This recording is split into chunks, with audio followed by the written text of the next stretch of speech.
Last time we were studying the differences of molarity and molality. Molarity symbol capital M, molality symbol small m. Formula of molarity: number of moles of solute N2 divided by volume of solution. पूरे solution का volume है, इसलिए हमने इसमें V1 या V2 नहीं लिखा है। 2 का मतलब किसको कहते हैं? 2 सोल्यूट, और 1 लिखें तो सॉल्वेंट, और यहाँ कैपिटल V लिखा है, इसका मतलब ये क्या है? पूरा सॉल्यूशन। और यूनिट्स देखें तो नंबर ऑफ मोल्स की तो यूनिट हो गई mole, divided by volume we have to take in litres. तो ये हो गया molarity.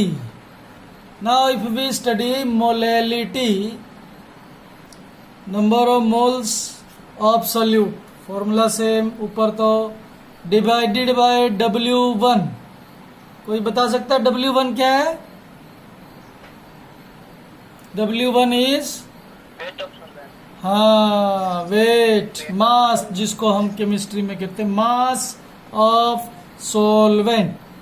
1 number is always given to solvent, 2 number is always given to solute. Units अगर हम देखें तो N2 की यूनिट तो अभी भी है मोल्स, और मास की यूनिट यहाँ हम क्या लेंगे? kg, small k small g। Symbols हमें अच्छे से लिखने आने चाहिए।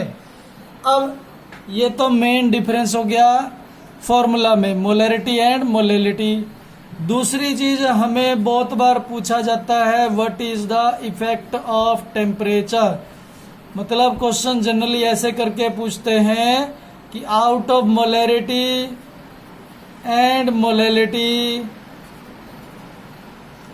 which is not affected by temperature। Temperature का किस पे इफेक्ट नहीं पड़ता है।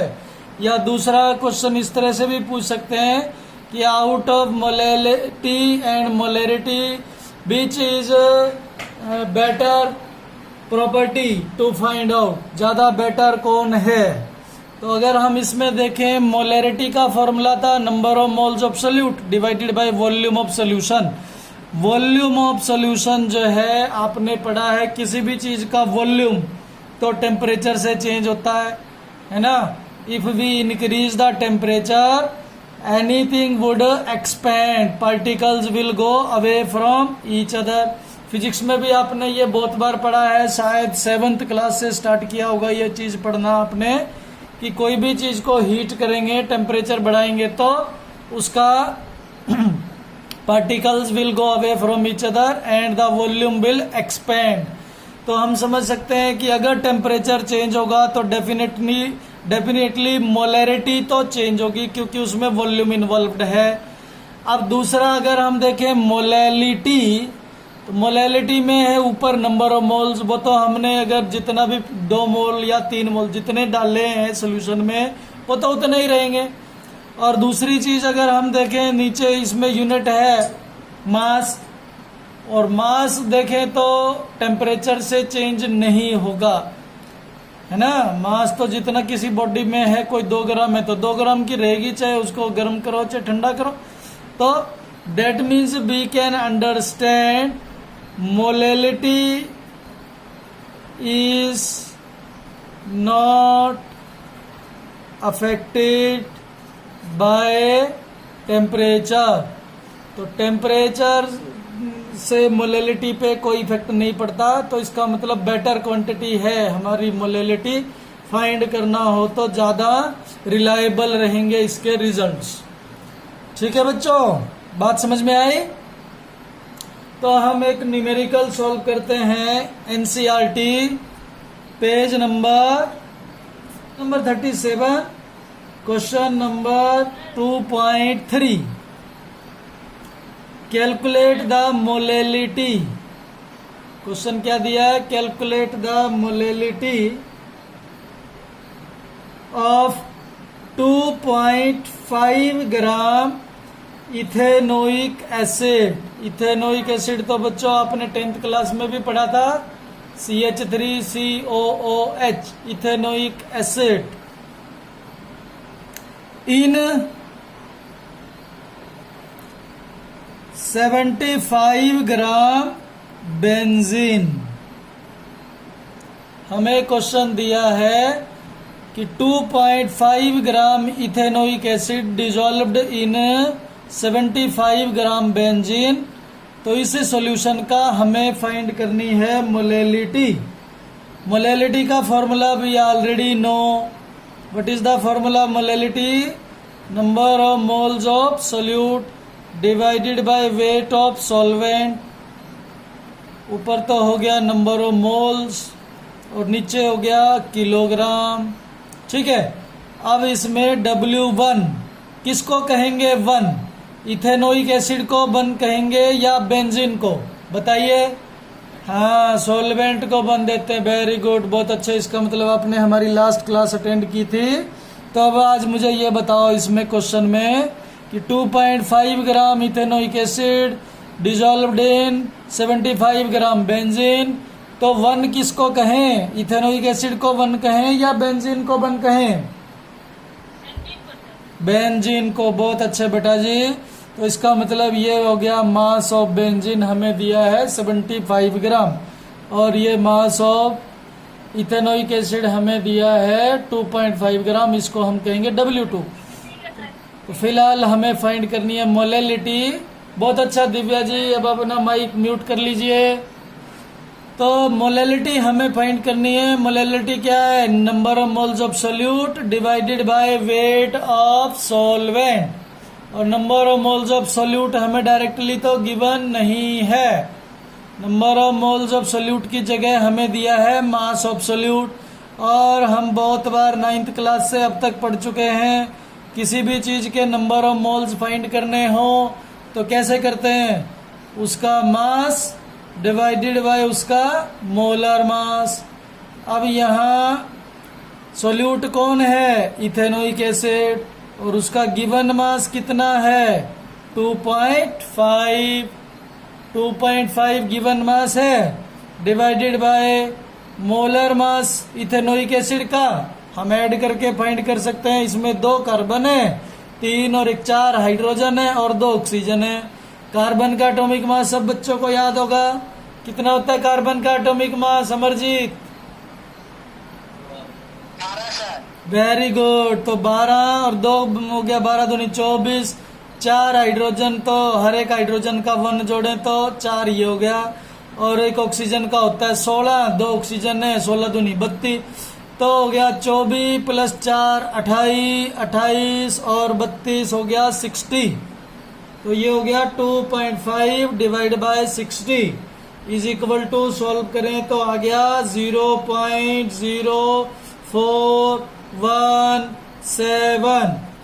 इतने मोल्स प्रेजेंट हैं हमारा N2। अब यहाँ हम वैल्यू पुट कर सकते हैं क्योंकि हमारे पास N2 की वैल्यू भी आ गई। W1 का तो ऑलरेडी गिवन ही था। तो now we are able to find molality by putting the values of N2 and W1।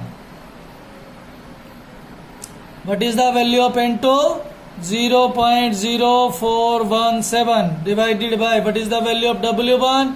It was already given 75 gram benzene. Now solving this। और एक गलती हम इसमें कर रहे हैं क्या? मोल्स N2 हमें लेना चाहिए था किसमें?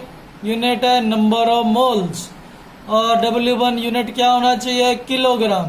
जबकि यहाँ W1 का यूनिट क्या दिया है? 75 ग्राम। तो क्या करना चाहिए हमें? W1 को फाइंड करना चाहिए किलोग्राम में।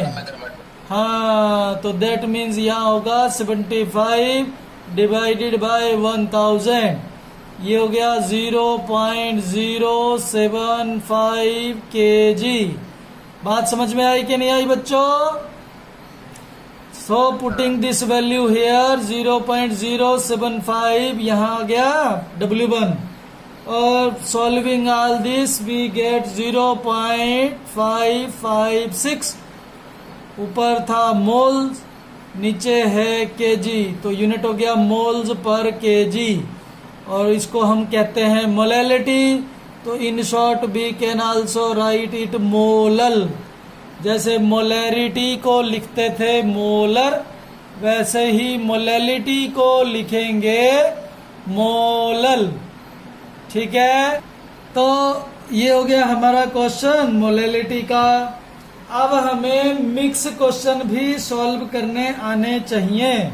For example NCERT page number 37 पे एक क्वेश्चन हम सॉल्व कर लेते हैं। एनसीईआरटी पेज नंबर 37 पे क्वेश्चन नंबर है आपका 2.2। इन टेक्स्ट क्वेश्चन में से अगर आपके पास बुक है तो ध्यान से देखिए इस क्वेश्चन को। इस क्वेश्चन में लिखा है कैलकुलेट द मोल फ्रैक्शन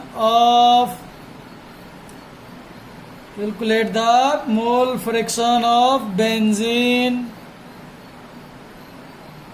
हमें फाइंड करना है। Mole fraction of benzene in solution containing 30% by mass in carbon tetrachloride CCl4 carbon tetrachloride. तो हमें कैलकुलेट करना है मोल फ्रैक्शन। ठीक है बच्चों, अब मोल फ्रैक्शन का सिंबल हमें सबसे पहले कोई भी न्यूमेरिकल सॉल्व करना हो बच्चों तो सबसे पहले हमें क्या करना है, सबसे पहले हमें करना है सिंबल्स पता होने चाहिए। हमें यहाँ मोल फ्रैक्शन फाइंड करना है बेंजीन का। मोल फ्रैक्शन का सिंबल हमें पता होना चाहिए, क्या होता है X। और इसको X1 लिखें या X2 लिखें वो हमें तब पता चलेगा अगर हमें पहले ये पता हो कि बेंजीन हमारा यहाँ पे क्या है, सोल्यूट है कि सॉल्वेंट। हमें क्वेश्चन दिया है calculate the mole fraction of benzene in solution containing 30% mass 30% by mass in carbon tetrachloride. इसका मतलब कार्बन टेट्राक्लोराइड हुआ हमारा सॉल्वेंट। और जो आपने हमारी पिछली क्लास लगाई होगी तो आपको पता होगा कि सॉल्वेंट को हमेशा हम लिखते हैं 1। कार्बन टेट्राक्लोराइड का मोल फ्रैक्शन तो इन्होंने नहीं पूछा, किसका पूछा है, बेंजीन का पूछा है।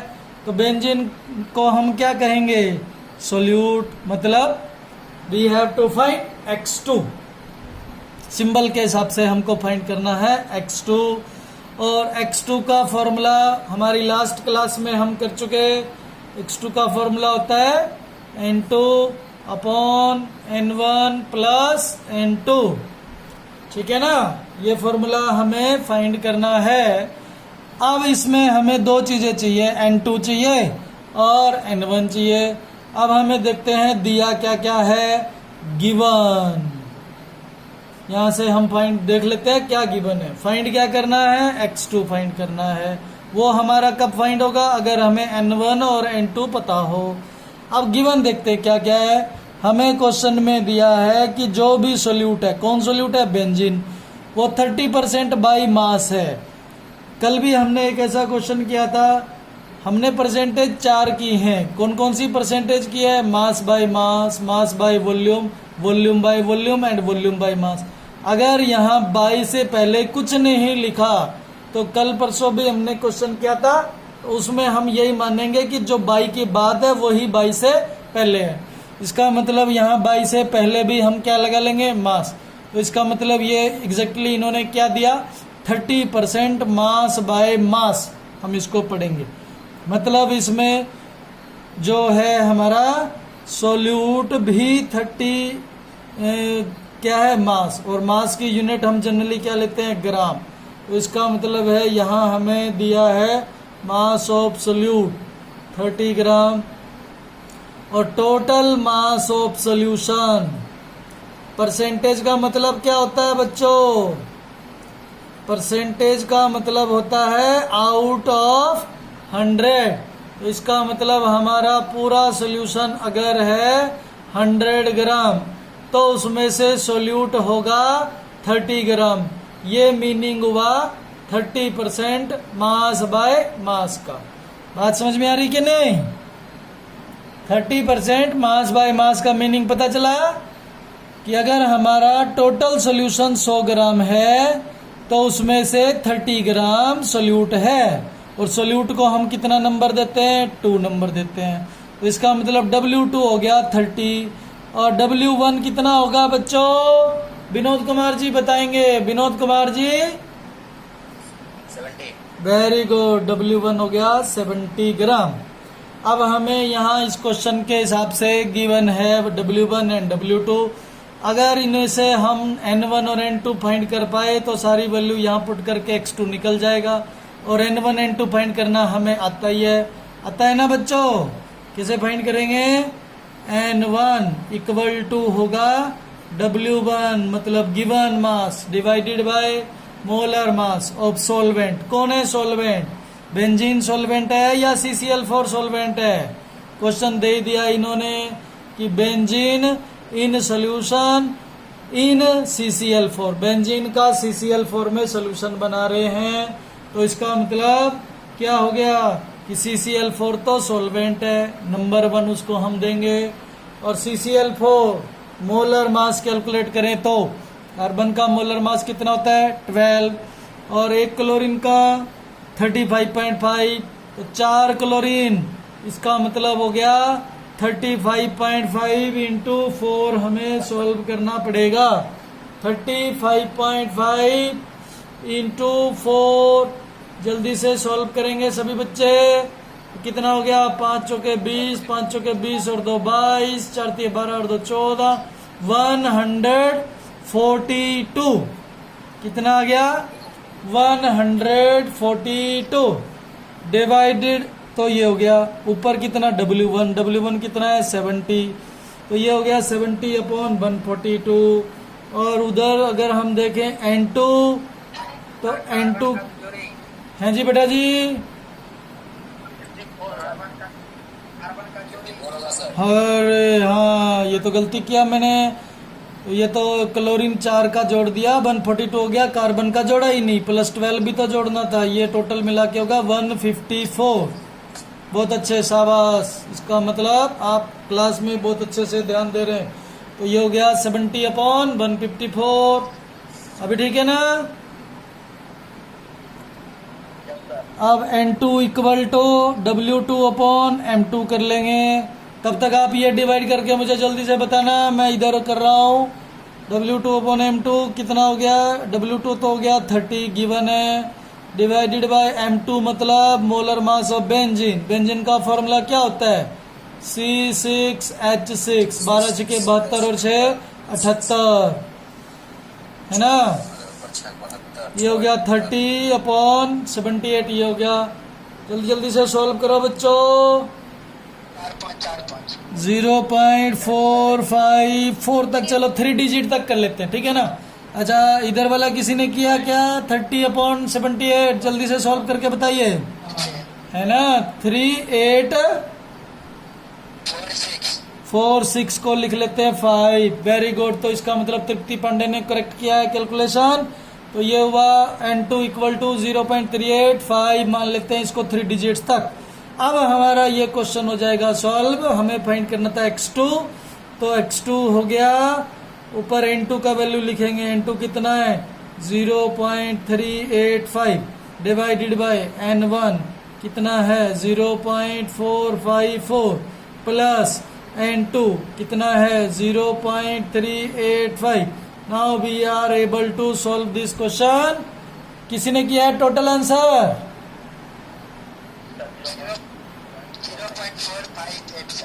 0.458।